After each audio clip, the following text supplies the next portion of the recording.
William James once wrote, "There is a law in psychology that if you form a picture in your mind of what you would like to be, and you keep and hold that picture there long enough, you will soon become exactly as you have been thinking." William James, an American philosopher, psychologist, and teacher, was a gifted writer in the fields of theology, psychology, ethics, and metaphysics.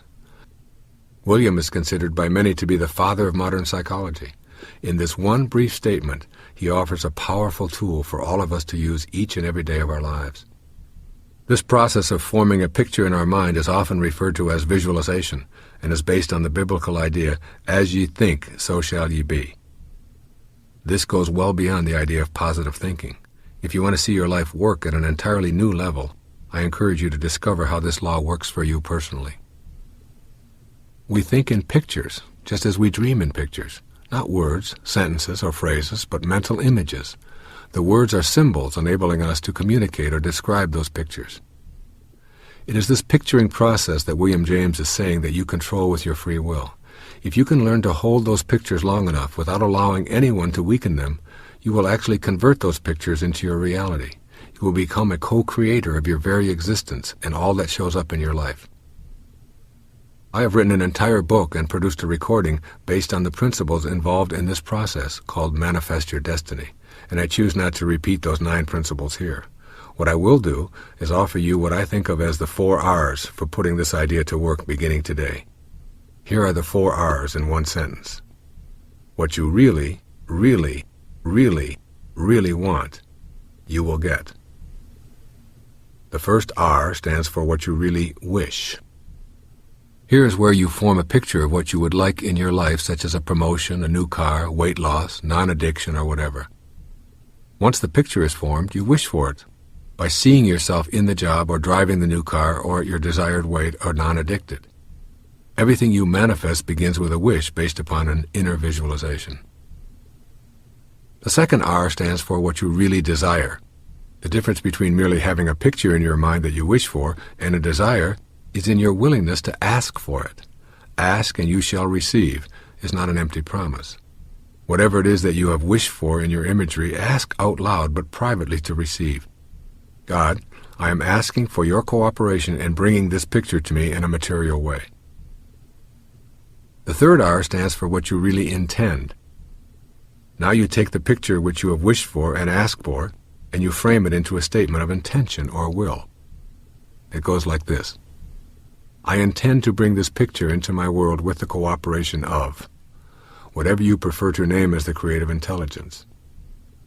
There's no room here for doubt with such statements as, if everything works out okay, or if I am lucky. A statement of intention is based on the law that William James stated for you at the beginning of this passage. The fourth R stands for what you feel really passionate about, or what I call the hardening of the will. You are unwilling to allow anyone to discourage your passionate purpose or put a damper on your picture.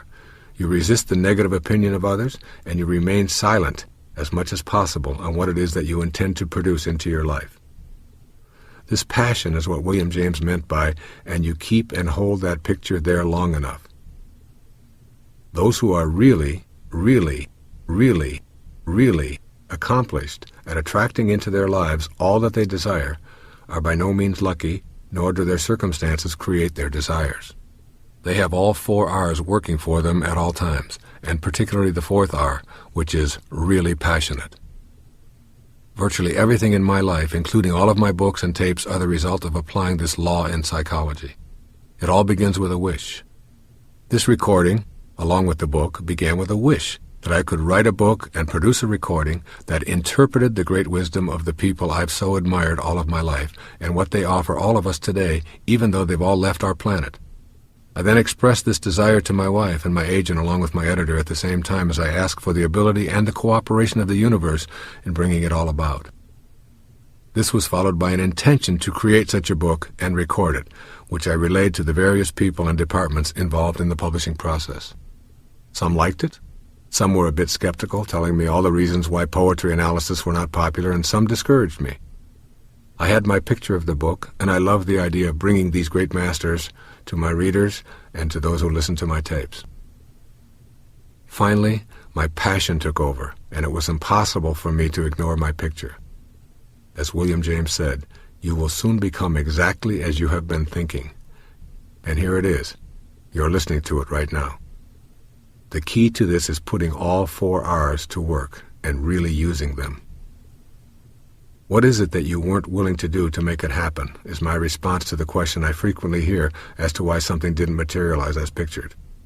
When the passion is there, and you refuse to allow any interference from any external source, there is nothing that will stop you.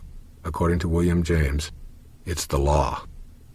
Pythagoras once wrote, "Learn to be silent. Let your quiet mind listen and absorb." And during the 1600s, Blaise Pascal wrote these words, "All man's miseries derive from not being able to sit quietly in a room, alone." This is the only piece in this collection of great contributors in which I have elected to highlight 2 writers on the same subject. I've selected 2 men whose lives were separated by over 2 millennia, both of whom in their own times were considered to be the most knowledgeable in the rational fields of mathematics and science. Pythagoras, whose writings influenced the thought of Plato and Aristotle, was a major contributor to the development of both mathematics and Western rational philosophy. Blaise Pascal, a famous French mathematician, physicist, and religious philosopher who lived 22 centuries after Pythagoras, is considered to be one of the original scientific minds. He is responsible for inventing the syringe, the hydraulic press, and the first digital calculator. Keeping in mind the left-brain scientific leanings of these 2 scientists, listen again to their 2 quotes. Pascal, "All man's miseries derive from not being able to sit quietly in a room, alone." Pythagoras, "Learn to be silent. Let your quiet mind listen and absorb." They both speak to the importance of silence and the value of meditation in your life, whether you are an accountant or an avatar. They send us a valuable message about a way of being in life that is not popularly encouraged in our culture. This is, that there is tremendous value in creating alone time in your life that is spent in silence. If you want to shed your miseries, learn to silently sit in a room alone and meditate. It has been estimated that the average person has 60,000 separate thoughts each and every day. The problem with this is that we have the same 60,000 thoughts today that we had yesterday, and will repeat them again tomorrow. Learning to be quiet and meditate involves figuring out a way to enter the spaces between your thoughts, or the gap, as I call it. In this silent, empty space between your thoughts, you can find a sense of total peace in a realm that is ordinarily unknowable. Here, any illusion of your separateness is shattered. Most of us have minds that race full speed day and night. Our thoughts are a hodgepodge of continuous dialogue about schedules, money worries, sexual fantasies, grocery lists, drapery problems, concerns about the children, vacation plans, and on like a merry-go-round that never stops. Those 60,000 thoughts are usually about ordinary daily activities and create a mental pattern which leaves no space for silence. This pattern reinforces our cultural belief that all gaps in conversation need to be filled quickly. For many, silence represents an embarrassment and a social defect. Therefore, we learn to jump in to fill these spaces, regardless of whether our filler has any substance or not. Silent periods in a car or at a dinner are perceived as awkward moments, and good conversationalists know how to get those spaces occupied with some kind of noise. And so it is with ourselves as well. We have no training in silence, and we see it as unwieldy and confusing. Thus we keep the inner dialogue going just like the outer. Yet it is in that silent place where our ancient teacher Pythagoras tells us to let our quiet mind listen and absorb, that confusion will disappear and enlightened guidance will come to us. But meditation also affects the quality of our non-silent activities. The daily practice of meditation is the one single thing in my life that gives me a greater sense of well-being, increased energy, higher productivity, at a more conscious level, more satisfying relationships, and a closer connection to God. The mind is like a pond. On the surface you see all of the disturbances, yet the surface is only a fraction of the pond. It is in the depth below the surface, where there is stillness, that you will come to know the true essence of the pond, as well as your own mind. By going below the surface, you come to the spaces between your thoughts, where you are able to enter the gap. The gap is total emptiness or silence. These two pioneering scientists, who are still quoted today in university courses, were studying the nature of the universe. They struggled with the mysteries of energy and pressure and mathematics and space and time and universal truth. Their message to all of us here is quite simple. If you want to understand the universe, or your own personal universe, then be quiet and face your fear of sitting in a room alone and going deep within the layers of your own mind. It is the space between the notes that makes the music. Without that emptiness, that silence in between, there is no music, only a noise. You too are silent, empty space at your center, surrounded by form. To break through that form and discover your very creative nature that is in the center, you must take the time to become silent each day and enter that rapturous space between your thoughts. No amount of my talking about the value of daily meditation will ever convince you. You will never know the value of this practice unless you make the commitment to do it. English philosophical poet Percy Bysshe Shelley rejected all conventions that he believed stifled love and human freedom and rebelled against the strictures of English politics and religion. Percy Bysshe Shelley's poetry was his legacy to all of us on the importance of passionately living our lives every day. Living life passionately has its own tremendous rewards, which are intensified when one is aware that death, in its arbitrary way, can come at any unexpected moment, as it did for Shelley. This man was a fervent idealist who wrote of his love for love and his passion for passion. He completed his enormous treasury of poetry and prose by the age of 29, when he died in a boating accident during a storm. Not only does his poetry speak to all of us of his enormous passion, but so does his life as well. He took up causes, risked his fame and his life, and drank up every moment of his life. The poem quoted here, titled Love's Philosophy, conveys a glimmer of the passion that Shelley felt in his idealistic heart. The fountains mingle with the river, and the rivers with the ocean. The winds of heaven mix forever with a sweet emotion. Nothing in the world is single, all things by a law divine, in one spirit meet and mingle. Why not I with thine? See the mountains kiss high heaven, and the waves clasp one another. No sister flower would be forgiven if it disdained its brother. And the sunlight clasps the earth, and the moonbeams kiss the sea. What is all this sweet work worth, if thou kiss not me? This poem says to me, as does so much of his romantic poetry, feel the love for those you adore and express it with fervor, otherwise live your life in frustration. Love, the passionate variety, is that inner sense of longing that pervades every thought, every waking moment. It is a state of bliss that we usually equate with sexual or romantic feelings when they are ecstatically shared with our lover. All of that mingling and mixing and clasping and kissing between the rivers, winds, mountains, flowers, and moonbeams are Shelley's metaphors for that shared state of bliss. Why, he implies, would you choose the frustration of not expressing those feelings? I can recall the aching I have felt at various times in my own life for a love that I was unable to share with someone. I think I felt as though I'd died and gone to heaven when that love was made manifest by long embraces and kisses and union. But there is also passion in other circumstances, like the ecstasy of creation. When we consider the matter of having passion in our lives, it is important to pay attention to the things that we feel passionate about.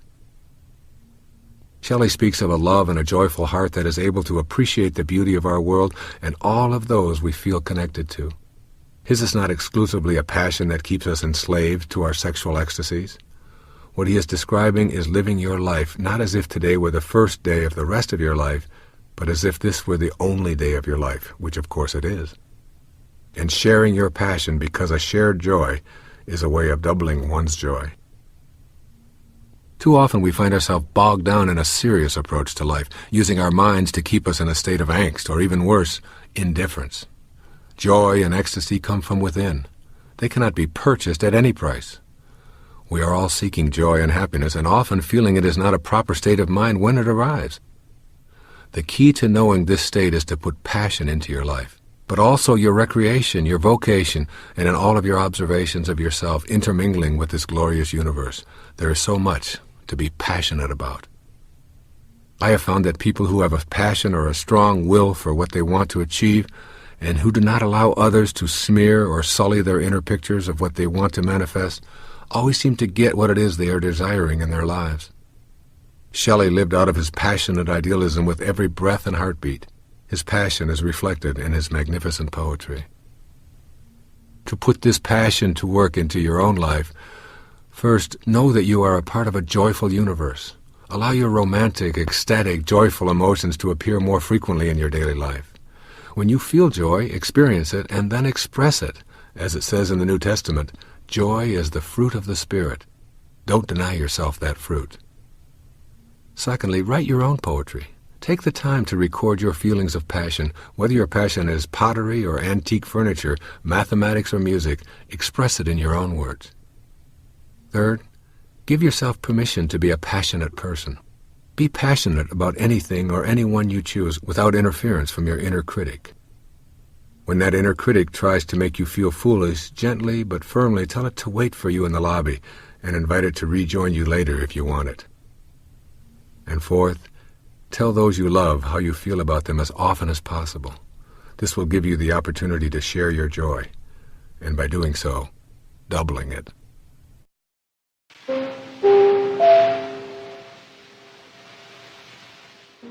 You are not a human being having a spiritual experience.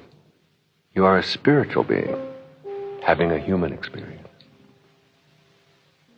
This really means that you are eternal, that your essence of who you are is something that can never be taken away. Your life here is a parenthesis in eternity. It opens parentheses at a given moment, called your conception. It closes parentheses at the instant of your death, and it's surrounded by eternity. You are that eternal being. Keep this in mind. It's a very, very important idea. You're not a human being having a spiritual experience. You're a spiritual being having a human experience. What you think about expands. If your thoughts are centered on what's missing, then what's missing, by definition, will have to expand. Nothing you imagine in your mind is impossible. Perhaps you'll be surprised to learn that there's no such thing as a nervous breakdown. Nerves don't break down. People choose to break down. Having a plan is not necessarily unhealthy, but falling in love with the plan is a real neurosis. Don't let your plan become bigger than you are. Planning for the future, having goals, looking towards a better life, these are all terrific. But remember that life is really what happens to you while you're making other plans. Enjoy today. Have your plans, but don't fall in love with the plan. Let that plan be something that is adjustable and that can shift at any moment. We can only give away to others what we have inside ourselves. We can only give away to others what we have inside ourselves. And the corollary of that is, we can't give away what we don't have. If you have love inside of you, love for yourself, then that's what you'll give away. If you have contempt inside of you, contempt for yourself, then that's what you'll give away. Be willing to let anything happen. Willingness is such an important commodity in our lives. Just be willing. Forgiveness is an act of self-love. Forgiveness is an act of self-love. You know, no one has ever died from a snake bite. Snakes bite. What kills people from a snake bite is not the bite, but the venom that continues to pour through the system long after the bite. You can't be unbitten, but you don't have to choose to have venom flowing through you. When you rid yourself of the venom and forgive, you're truly acting as a loving soul. If you step back far enough, it is easy to see humanity as one. Remember, this is a universe. One. Verse. Song. Universe. One song. Step back and see us all as one. All of your behavior results from the thoughts that precede it. It is much easier not to smoke or eat chocolate than to do so. It is your mind that convinces you otherwise. It really is easier to not smoke or to not be addictive. Easier. If you're going to smoke or if you're going to be overweight, you have to do an awful lot of things. You have to go out to the store, you have to buy cigarettes, you have to take the cigarette package out of your pocket, you have to unwrap it, you have to carry fire in your pocket, you have to constantly be replacing them, you have to spend your money. There's a lot of things that you have to do if you're going to smoke. If you're not going to smoke, all you have to do is not smoke. So don't fool yourself and convince yourself that it's easier to smoke. It's much easier not to. Anything you must have comes to own you. Ironically, when you release it, you start getting more of it. A motivated person is generally thought of as someone who has goals and who has objectives and is trying to get someplace else and has sort of an inner vision of where they would like to be, and they work hard and they get up early and they leave a little bit late and they have all kinds of good work habits and so on, and they're said to be highly motivated. And that's not inspiration. That's motivation is you get a hold of an idea and you take it with you and you carry it through to its logical conclusion. That's a motivated person. Inspiration is not where you get a hold of an idea and take it where you want it to go. It's where an idea gets a hold of you, and it takes you where you were intended to go in the first place. You know do you remember Arthur Miller? He died about a year ago, the great playwright. You know, most of us had to read The Death of a Salesman or The Crucible. Well, he was 88 years old, and he was interviewed in the New York Times, and they asked him a question. Now, he had a play on Broadway at 88, and they asked him a question. They said, "Are you working on another play?" And here was this man who was soon to be 90, who said, "I don't know." He said, "But I probably am." And I think it was one of the great inspirational moments in my life reading that, and it was really one of the things that motivated me to write a book about inspiration from this perspective, that there are things that get a hold of you. Now, Mozart was described this way, that he would have what he called lively dreams, and he said that these symphonies would present themselves to him. And it was almost as if they were already written, and he would have to get them out and record them and so on. Now, you probably have experienced this. Most creative people who've done a lot of particularly creative work understand this. Rumi, the great Persian poet, said, he said, "The morning breeze has secrets to tell you. Do not go back to sleep. Do not go back to sleep."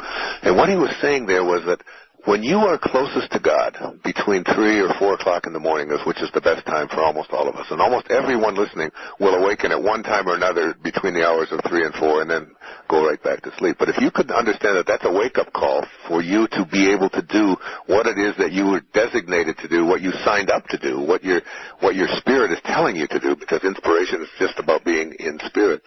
And when I get up when I'm writing, I get up between 3 and 4 o'clock in the morning, and I go out. I live on Maui, and I go out onto my writing space out there. And thank you, by the way, all of you, for my place on Maui. I really appreciate it. It's a wonderful place, and I appreciate you getting it for me. I mean that. I say that sort of, but I mean I'm always in a state of gratitude for all of the people who have supported the work that I have done. And at any rate, so I go out there and I sit down, and there are times, I don't know if you've had this experience, Mark, but I sit down and I write everything by hand, everything, and I just allow it to flow through me. I allow it to flow through. I take a purple pen, which is the highest energy of the rainbow, and I allow this. I allow it to come through me. And there are times when I sit there at 3, 4, 5 o'clock in the morning, and I allow this information to come through my heart and onto the page.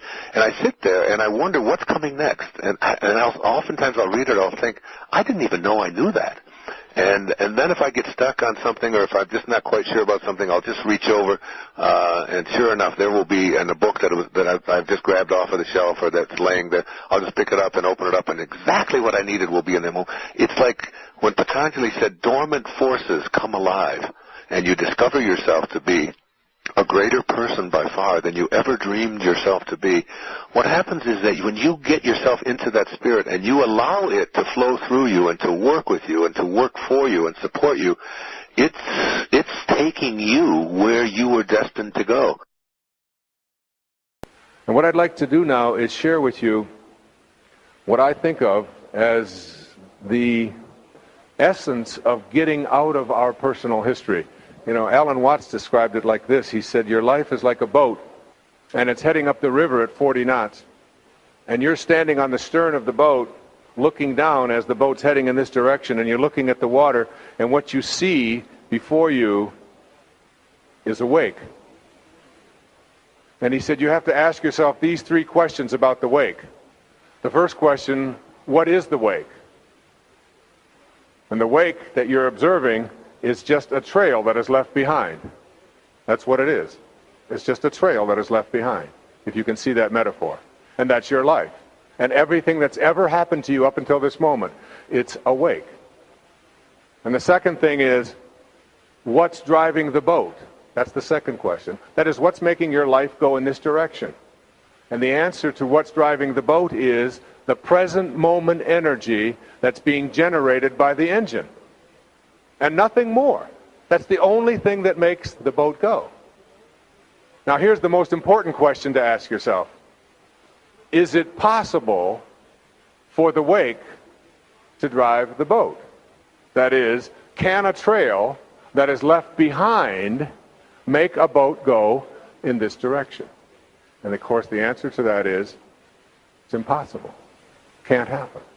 And most of us, including those of us who are stuck in disease, are believing that the wake is what's causing me to be sick today, or causing this relationship to not work. And this woman whose husband had left her and who had to raise these children and had lived with all of these thoughts of how this shouldn't have happened and what a bastard he was and how wrong that was and so on, was living back here in the wake, believing that all of this stuff that was back here was causing her to be depressed, to be sick, to be unhappy, to be all of the things that she was, when in fact it's just the way that she was processing that. It's the present moment energy that is generated by our thoughts that creates what it is that we are experiencing now. And if you can get out of the wake, or if you can teach your patients to get out of the wake, how many patients had come to you and told you that I've had back trouble my whole life? It runs in our family. My grandfather had it, my great-grandfather had it, my grandmother, of course I'm going to have it. And they're all in the wake. And they're all anticipating and expecting, and they're literally living this stuff that's back here, when in fact, they have a whole new set of options available to them if you can move into the present moment, if you can move into the now, and redirect the energy that you have into this moment. This is the place where you have an awareness within you that says, I don't go back there any longer. What you think of me is none of my business. I am free from allowing myself to become immobilized or upset or in any way incapacitated on the basis of what is going on outside of me or how other people conduct themselves. I am in charge of my emotional life.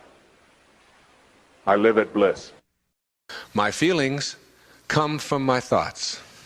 My emotions, my angers, my hatreds, my love, my positive emotions, my negative emotions are all preceded by thoughts. They're the result of thoughts. They're the physiological reactions to thoughts. And emotions, which are very vital and very important to each one of us, can in fact be controlled by our thoughts in positive ways. I'm not an anti-emotion person. I'm not someone who believes that you shouldn't be emotional. I'm saying your emotions should never be immobilizing. They should never be defended as something that you use to keep yourself from being all that you can be, or explaining it all away because I'm just this kind of person. I've always been this way. I can't help it. That's my nature. That's the kind of person I am. You are the kind of person you have chosen to be as a result of how you use what you are, the pureness of your thought. We're learning through biochemical exploration and engineering. There are enzymes in the brain that release different endorphins into your brain as a result of the way that you think. A person who thinks a positive thought is not just saying, oh, goody, I'm just thinking positive thoughts. They are affecting the chemistry of their body. And when you look at things like schizophrenia and some of the least understood of the mental illnesses, we say, yes, there's chemical imbalances there. And the scientists all get together and say, yeah, it's chemistry. What are you talking about, all this thinking stuff? If we can alter the chemistry, we can alter the disease. Of course, it's true. I buy it 100%, but it's only 50% of the battle. What causes the chemistry to change in a human being? What causes an ulcer? Isn't that a chemical change brought about as a result of thinking? Isn't that what it is? Well, the same thing is true of a mental illness. Yes, the chemistry is different, but believe that you control your chemistry. It's your chemistry. You carry it around. It's yours. And every patient who I've ever worked with in the really severely disturbed realm still must understand that they're doing this to themselves. Yes, your chemistry is unbalanced, but don't believe that we're just going to put you on lithium, or we're just going to put you on this drug, and the drug is going to, for the rest of your life, do it. You've got to believe that you can, in fact, alter any chemistry within you through the way that you think. What do you think blood pressure going up when you're under pressure is about? It's a chemical change brought about through thought. Like magnetism, there is a force that has many characteristics that are quite impossible to detect with our physical senses. We call this force energy. Energy is in all things in our universe and has an impact upon objects around it with something that we describe as the power of attraction. In magnetic fields, we can easily see it at work, yet we're unable to detect the formless energy with our sensory apparatus. The force is there, attracting and repelling, and it is everywhere on our planet. If it is everywhere, then it is also within us. It seems unlikely that our senses will inform us any better than they help us comprehend how a magnetic pole works. We can see the results, but the force itself is always elusive and in motion. We can use this universal energy to bring to us objects of our desire because the same energy that is in what we desire is also in us, and vice versa. It is simply a matter of alignment and will that allows us to tap into this force. Bringing things into the physical world is a process that we call creation. What we create involves the use of the same power that is in all that is created. It is only a matter of degree. There's absolutely no difference in the power that brings something from the world of waves into the world of particles and the power that brings your thoughts or mental pictures into form. The world of spirit from which all matter derives and the world of matter comprise one harmonious whole. They are separate but always together, just like the peak of the wave and its base, separate but forming an inseparable whole. Think of manifesting as nothing more than transforming waves of possibility into particles of reality. The transforming process requires energy. This energy is invisible but is always in everything, including us. Your mental pictures are related to this power of attraction. There is a power within you that allows you to form a thought or a picture. This mental picturing power is the energy of attraction that is in all creative processes. It is different in degree, but nevertheless identical with the power of attraction. This power is the very substance of life. You can't see, touch, or hear this power, but it is within you. In using this power, you are not in any way attempting to change or interfere with the laws of nature. You are fulfilling the laws. This undifferentiated power is the basis for the mysterious attraction that draws your desires to you. Think of yourself as a way that God has of particularizing. then see your ability to formulate mental pictures as the divine creative power energizing through you. Can you see that the same creative energy that particularizes as yourself is what you use to manifest your desires? This power thrives on happiness, love, joy, contentment, and peace. The more blissful and loving you are, the more the divine spirit particularizes within you and the more godlike you become. It is through your thoughts, or how you use your power to create a thought, that all creative energy is attracted to you. If your mental pictures are of being surrounded by things and conditions that you desire, and they are rooted in joy and faith, your creative thoughts will attract these surroundings and conditions into your life.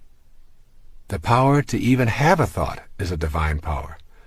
With this recognition of its sacredness, you form a vision or a mental picture. Finally, you hold it lovingly in place with the inner knowledge that the God force that brought everything in the universe into existence also created you. The form that this energy will take will be controlled and directed by your will or your mental picturing. It is waiting to take any direction you decide. The most important thing to remember as you practice mental picturing for the purposes of manifesting your desires is that humans never create anything. Our function is not to create, but to attract, combine, and distribute what already exists. Creations are really new combinations of already existing materials. There is one indispensable condition for the manifestation of your mental picture into the visible and concrete world: the necessity of picturing the fulfillment of your desire as if it is already accomplished on the spiritual plane. That's right. You must know within yourself that on the invisible level of your being, what you desire is already in place. You impress upon the universal mind the object of your desire, and you calmly and knowingly proceed to act upon that picture, allowing the greater intelligence and your own, which is a part of that greater intelligence, to work through you to produce the results. You abandon all fear and return to the affairs of your life, assured that the necessary conditions will soon come into view or are already there. The key is to repeat the mental pictures until the truth of what you are affirming resonates within you without an ounce of doubt. If your picture doesn't manifest in the time span that you've designated, relax and retreat to your knowing that it is already in place in the spiritual realm. Time is simply not a recognizing feature of the all-creating wisdom. However, you will find it impossible to manifest if you are visualizing without an authentic will that is sufficiently steady to overcome any contrary idea or lack of faith in your own divine connection to God. Henry David Thoreau was Harvard educated, but chose the unpopular career of writer and poet to satisfy his soul's urge. A force in the New England Transcendentalists, along with Emerson, he loved nature, freedom, and individuality. Listen to this passage from Walden. If a man does not keep pace with his companions, perhaps it is because he hears a different drummer. Let him step to the music which he hears, however measured and far away. The one comment that I am most pleased to hear from those who have read my books or listened to my tapes over the years goes like this. Your words finally reassured me that I am not insane. All my life people have been telling me there's something wrong with me for the way I think. Your words made me realize that I'm not crazy. I think that it was in reading Thoreau that I had the very same kind of epiphany.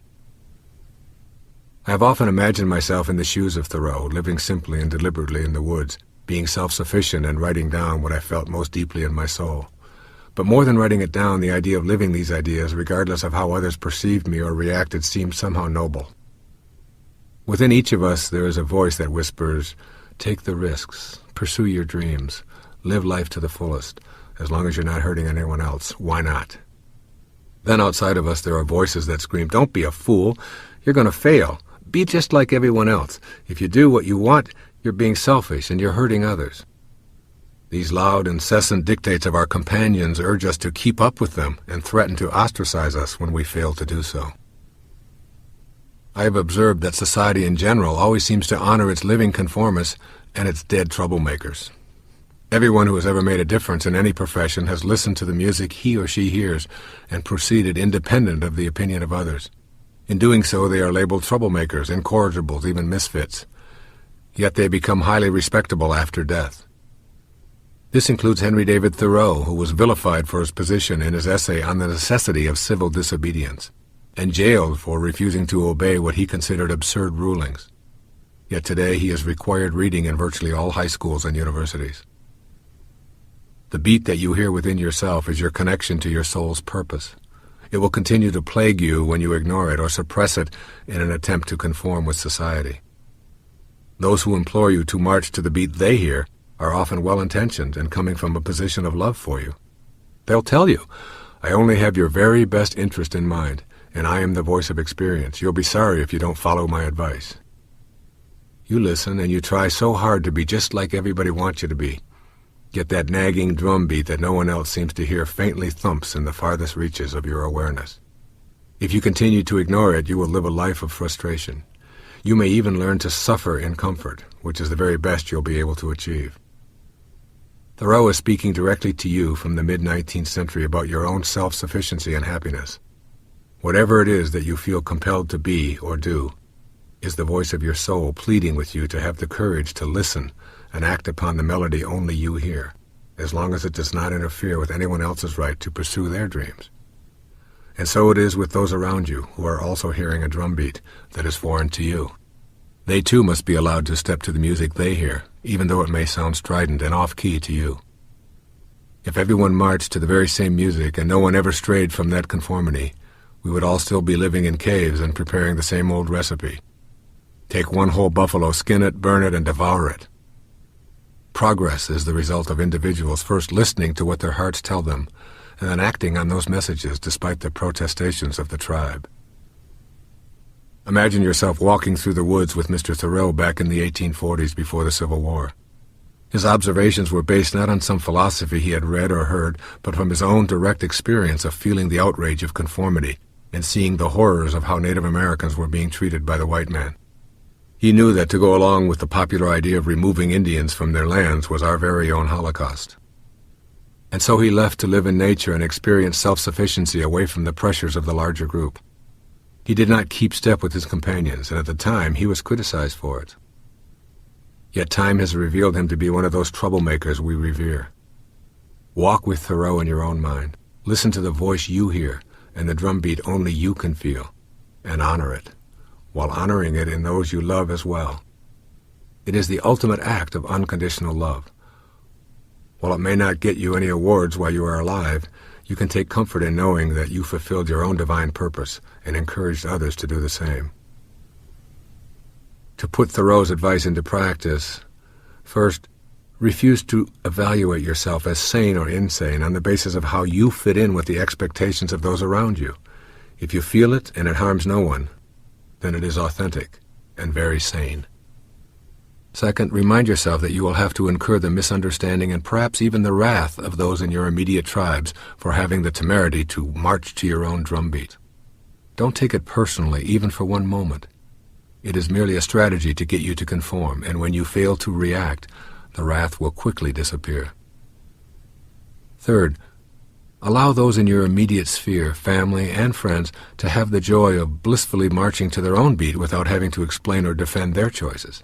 You will be substituting anger and resentment for peace and love, and everyone will enjoy the original music they hear. English poet and dramatist of the Elizabethan and early Jacobean period, William Shakespeare is the most widely known author in all of English literature. To read William Shakespeare is to become lost in his unprecedentedly rich and inventive use of the English language.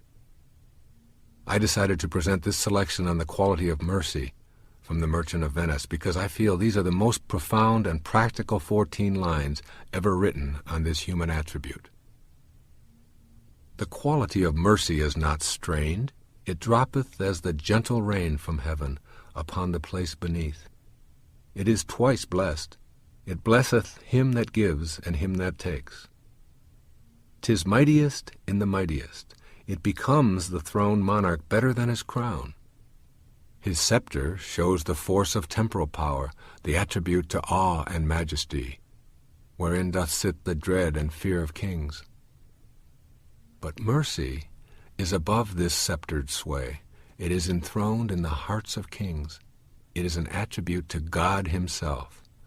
And earthly power doth then show like as God's, when mercy seasons justice. Living with a spirit of mercy and putting it to use each day is the way to tame our more base and primitive instincts while nurturing love and compassion. When we are hurt by others, our first impulse is usually to get even. Revenge, rather than mercy, is what our more savage side urges. Yet Shakespeare defines this quality of mercy, which he equates as an attribute of God. As it droppeth as the gentle rain from heaven upon the place beneath, it is twice blessed. The first blessing of mercy or compassion is on you, the giver. This message summarizes much of the wisdom that the psychological literature has to offer. That is, be compassionate with yourself. Do not judge yourself harshly when you make a mistake or fail to live up to some standard. Be of such a mind that you can detach from the misconduct or failure and be gentle and loving with yourself. Forgive yourself for being so human as to have wandered around in your darker corners and emerged embarrassed or disappointed with your behavior. Give yourself mercy, a quality that Shakespeare says becomes the throned monarch better than his crown. And so it becomes you as well. When you take the first blessing of mercy and apply it to yourself, you then open to this potential of offering this quality to him that takes. If you are unable to give yourself authentic compassion, you will never be able to give it to another, any more than you can give love to another if you do not love yourself, or give money to the poor if you have none. This notion of giving mercy away is applicable in all of your relationships, in all areas of your life. Offering compassion to those who have harmed or disappointed you is not a case for being a victim. It is instead a way of saying, I understand, I care, I forgive, but I still do not like it, and I will not tolerate being treated this way or having you think it is acceptable. The difference is not needing to exact revenge or to prove one's superiority. With mercy in your heart, you will find yourself much less distracted and disheartened by the evil behaviors that you see and read about almost every day. You will be able to send the offenders love and not become obsessed with anger, hatred, and eventually the desire for revenge. Put the ideas of this passage by one of the world's greatest wordsmiths into your life by practicing the following. 1. Give yourself the compassion you deserve for any and all past actions. Stop judging yourself so harshly. All of those errors and wrong actions were necessary for you to get beyond that place in your life. Be kind to yourself and eliminate any ill feelings you harbor toward yourself. 2. Once you have stated how you feel and justice has been seen, then let go. Let go now. Don't hold on to grudges and use constant reminders to keep others in a state of guilt while maintaining your own dissonance as well. Let it go. And 3. Turn your most troublesome disturbances over to God. Simply say, Dear God, I find it so extremely difficult to give mercy in this situation, and I'm turning it over to you completely. I know you will guide me in acting in the most merciful and humane way. This action will free you from your own immobilization and anger and help you to see the saint in the sinner who have just been exchanging notes with each other.